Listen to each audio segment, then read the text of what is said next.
Coming up in about 10 minutes, we'll get to what Danny Hughes had to say earlier. If you missed it, tonight the Royals and Mariners start a 3-game series in Kansas City at 6:40. Josh Vernier, our Royals insider, who also probably loved the day off yesterday, gets started at 5:30 tonight. The youngest team in baseball is your St. Louis Cardinals. I kid, Bob. And the oldest team is the Braves. So the age gap is about 4 years. 26.7 Cardinals, youngest team in baseball. Braves, oldest team in baseball at 30.5. The Royals land at 29.2. The thing I take away from this is you can't blame the youth when it comes to production, because if your team is older. Now, Michael Wacha has been great. I think Seth Lugo's been just fine. But Vinnie Pasquantino and Salvador Perez have been very, very below average. Yeah. And you got to shake some things up.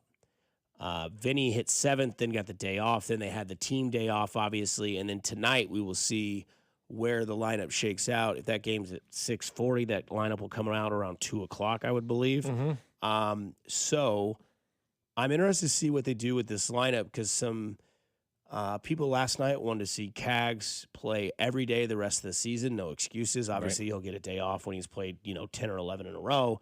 But maybe move the youth up, because it was interesting, because yesterday I had the topic of it's time to just let the kids hit 3rd and 4th or whatever you want to do. I want to see Cags and Carter hit together in the lineup, high up in the lineup, and let those veterans move down. In-house competition works, but it is not the youth that is lagging with this team. It is the veteran production. Yeah, the veteran production just is not there right now, and the guys that you're counting on are the guys that really aren't producing at the top of the lineup, like Salvador Perez, like Vinnie Pasquantino. Those are two guys that aren't getting it done. And as far as, this roster and where it is age-wise, I'm concerned, because next year could be a disaster area for this ball club with the way that this roster is right now. And you guys were talking earlier, and I think a good point, I think it was Mac that brought it up, or the text line, about potentially trading Michael Wacha now. And look, I think that's a must. I think you're making grave mistakes if you don't look to unload players on your roster right now, because this roster right now is not constructed properly to win at the big league level. And so the pieces that you do have, you need to try to get return on investment for those pieces. And Mac, I think you said Michael Wacha has another year left on his contract after this year. And that's great, because if you trade him now, you're not trading a rental, and you can conceivably get more back in return. It's like what the Tigers were talking about last year with Tarek Skubal. Should they have traded him last year at the trade deadline? Obviously, hindsight being 2020, where he is and where they are in the standings, yeah, they should have traded Tarek Skubal. Let's not make that same mistake here in Kansas City with Michael Wacha. And you're in a situation now where he's going to be a valuable commodity, I believe anyway, on the trade market for a contending team. Having him on your roster at the end of the season is malpractice by this organization. Agree completely.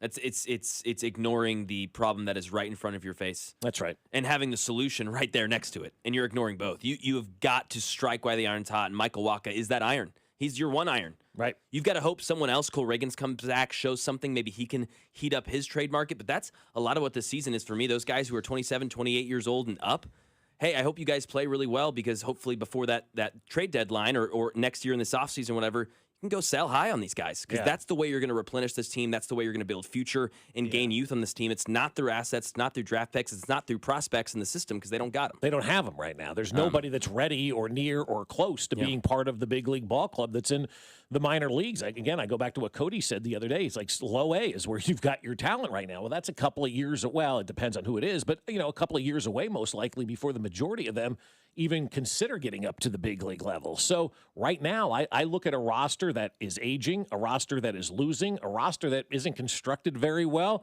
and guys that are a little bit valuable to other teams more so than they are to you. And if you have those guys on your team, you can't be afford to sell. And you know what? The fans aren't going to be mad at you. You don't have to hang on because you want to continue to sell the fans that we got something going on here. Fans are already out on this team. And that's the beauty of it right now for the team. Like, oh, we don't want to trade these guys. We want to get people to come to the ballpark. No. Your fans are already done. They're out on you. They don't like this team. And so you now have a golden opportunity to trade some of these parts and maybe make your team better and win your fans back too.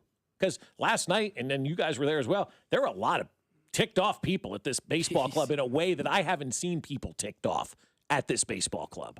like despondent almost, you know? Royals currently 20-30 on the season through 50 games. They're 8.5 games out of first place. They are 4.5, I believe, out of the wild card. I could double check that, so I'm not giving misinformation.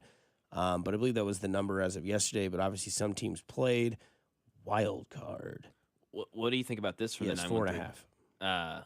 Okay, that's closer than I thought. 913, what do you think? It would be 2016 all over again when they don't trade anyone, and it set us back for years. It did. That's exactly right. That's a perfect comp. And the difference is, though, and I'll give you some perspective on that one, and that was David Glass. They knew he was getting to the end, and they knew he didn't have many years left, and they wanted to be all in for him, and they wanted to try to win it one more time for him. And it didn't work out, right? It didn't work out, but you had those pieces still.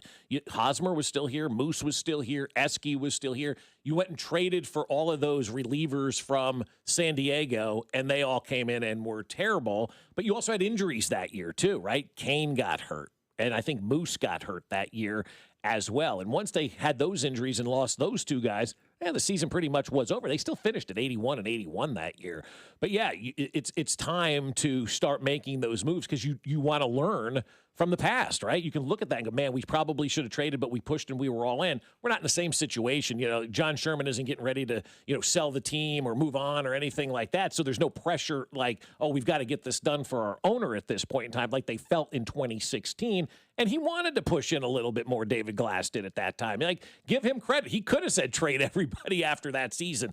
And they probably should have traded more guys after the 2015 season to keep this thing moving in the right direction, but they wanted to keep it together for the fans. The fans aren't in love with this ball club at all. They were in love with the 14 and 15 ball club. They loved the way that they played. They loved the grit, the hustle, the baseball that they played out there. The fan base feel for this team is a 180 compared to what it was for that team. And really, other than Bobby Witt and Jac Caglianone at this point in time, guys, I don't think the fan base would be disappointed if anybody was traded off this roster right now. So you do have that golden opportunity where the fans aren't going to be ticked off if you trade guys. It's definitely been a struggle bus. The Royals have 3 wins in their last 13 games.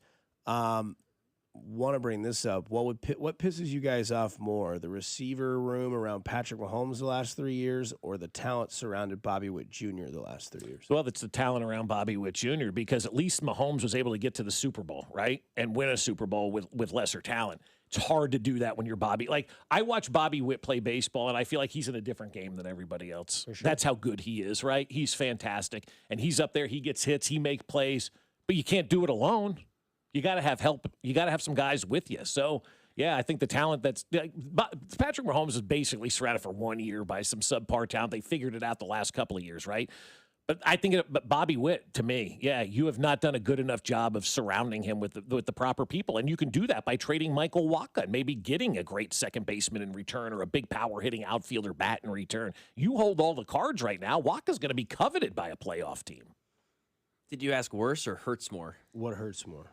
Mahomes hurts me more because I'm seeing him run around and get hurt and stuff like that. Just the sport, but yeah, which is worse? Yeah, Bobby. I mean, at least at some point, we could rattle off a few Hall of Famers that Mahomes has gotten to throw the ball to. Yeah, exactly. Yeah, and Hall of Famers on defense that have helped him out, and a Hall of Famer on the sidelines that have helped him out. Bobby's got nothing. He's fighting a battle by himself right now. Yes. We have great listeners on the text line that decided to chime in on the Harrison Ford weed names. No, okay. We have Han Toked First. That's great. We have Han Stone Low. Oh, that's good. Oh, just you wait. Okay. Spark of the Covenant. You want the last one? Yes. Return of the Red Eyes. Yeah. On that note, we'll be back with Dana and Hughes on 96.5 The Fan.